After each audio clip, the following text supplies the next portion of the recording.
एक छोटे से शहर के कोने में एक साधारण सी दुकान थी, जहां एक गरीब मोची नाम का एक लड़का रहता था। वह दिन रात अपने काम में डूबा रहता था, अपनी साधारण सी दुनिया में कुछ था।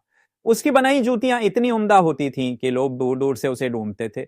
लेकिन मोची के जीवन में हमेशा एक अधूरापन था। उसकी गरीबी उसे कभी कभी यह सोचने पर मजबूर करती थी कि क्या उसे भी कभी ऐसा जीवन मिलेगा जिसमें वह सुकून और आराम से जी सके। एक दिन जब मोची अपने काम में व्यस्त था, तो एक बूढ़ा सन्यासी उसकी दुकान पर आया। उसकी दाढ़ी बिखरी हुई, कपड़े फटे हुए और आंखों में अजीब सी चमक थी। सन्यासी ने कहा, बेटा, मुझे जूतों की जरूरत है, लेकिन मेरे पास तुम्हें देने के लिए पैसे नहीं है। क्या तुम मेरी मदद कर सकते हो? मोची ने थोड़ी झिझक के साथ कहा, बाबा, अगर आप चमड़ा ला सकते हैं तो मैं जूते बना दूंगा। सन्यासी ने अपनी झोली से एक चमकदार छाल निकाली और मोची को देते हुए कहा, इससे जूते बना दो। ये चमड़ा नहीं, लेकिन इससे बेहतर कुछ और नहीं मिलेगा। मोची ने छाल को छूते ही महसूस किया कि यह साधारण सामग्री नहीं है। यह मजबूत और लचीला था, मानो इसने कोई रहस्य छिपा हो। उसने पूछा, बाबा, ये किस चीज की छाल है? सन्यासी मुस्कुराया और बोला, यह तुम्हारे काम के लिए है। बाकी बातों की चिंता मत करो, बस जल्दी बनाओ। मोची ने पूरी लगन और मेहनत से जूते बनाए। जब जूते तैयार हुए तो वे इतने सुंदर और मजबूत थे कि मोची खुद उन पर मोहित हो गया। उसने सन्यासी को आवाज दी, लेकिन वह गायब हो चुका था। मोची परेशान हो गया। उसने सोचा, अब मैं इन जूतों का क्या करूंगा? मेरी मेहनत का पैसा भी नहीं मिला। उसने जूतों को एक तरफ रख दिया और अपनी दुकान बंद कर दी। अगले दिन मोची को सब्जी मंडी जाने का ख्याल आया। उसने सोचा, क्यों ना ये जूते पहन लूं। जैसे ही उसने जूते पहने और सब्जी मंडी जाने का ख्याल किया, वह पलक झपकते ही मंडी के बीच में खड़ा था। वह चौंक गया। उसने चारों तरफ देखा और समझने की कोशिश की कि यह कैसे हुआ। फिर उसने सोचा, क्या ये जूते किसी तरह के जादुई हैं? वह वापस दुकान जाने की सोचता है और अगले ही पल वह अपनी दुकान में खड़ा था। अब उसे यकीन हो गया कि ये जूते साधारण नहीं हैं। मोची ने जूतों का बार बार परीक्षण किया। वह जहां भी जाना चाहता, केवल सोचते ही वहां पहुंच जाता। वह खुश था, क्योंकि अब उसकी जिंदगी बदल सकती थी। उसने कई जगह घूमी, अच्छे अच्छे महलों में गया, बाजारों में घूमता रहा और अपनी गरीबी के बावजूद खुद को दुनिया पर सबसे खुशकिस्मत इंसान मानने लगा। एक दिन उसने सोचा, क्यों ना मैं अपने सपनों पर घर खोजूं। जूतों की मदद से वह एक शानदार महल में पहुंचा। यह महल इतना सुंदर था कि उसने तुरंत सोच लिया, यह मेरा ही घर होगा। उसने महल की हर चीज को अपनी मान लिया। महल में घूमते हुए उसने टेबल पर रखे एक अखबार में देखा कि दो देशों के बीच जंग चल रही है। उसकी जिज्ञासा बढ़ी। उसने सोचा, क्यों ना मैं जंग का नजारा देखने वहां जाऊं। जूतों के सहारे वह तुरंत जंग के मैदान में पहुंच गया। गोलियों की आवाज, बमों के धमाके और चारों ओर उड़ती धूल देखकर उसका दिल दहल गया।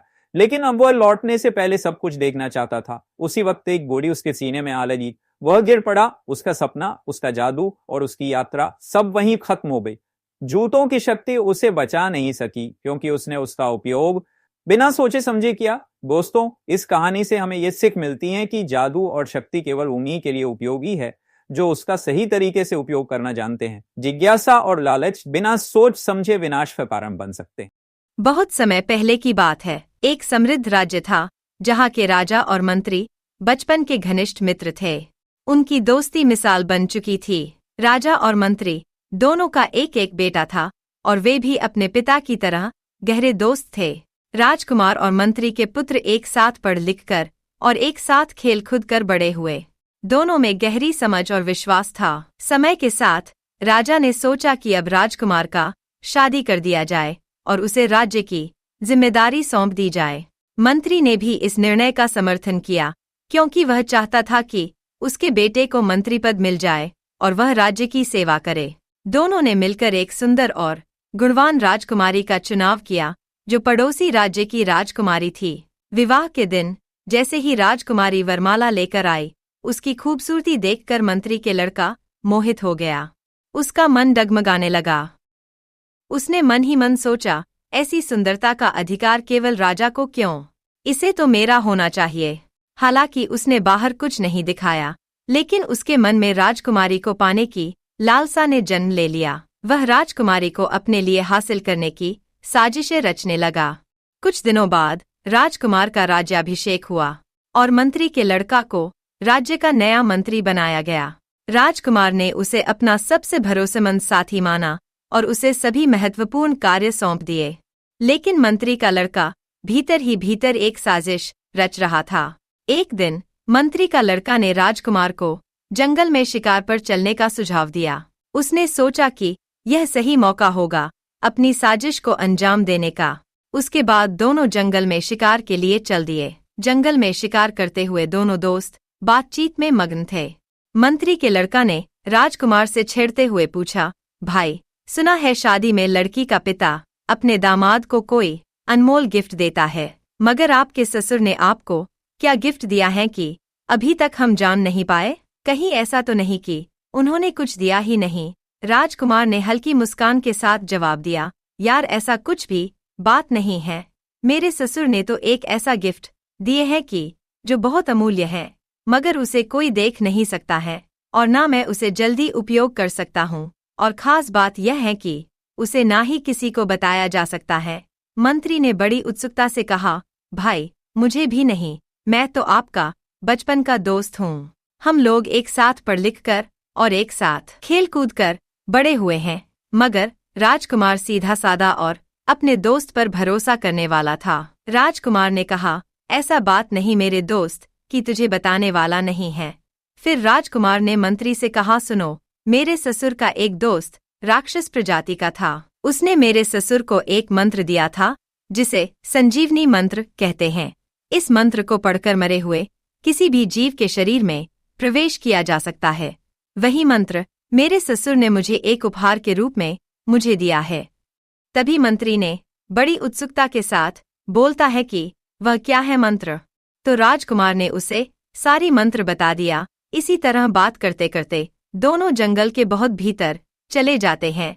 उसके बाद मंत्री ने मंत्र सुनते ही अपनी चाल चल दी।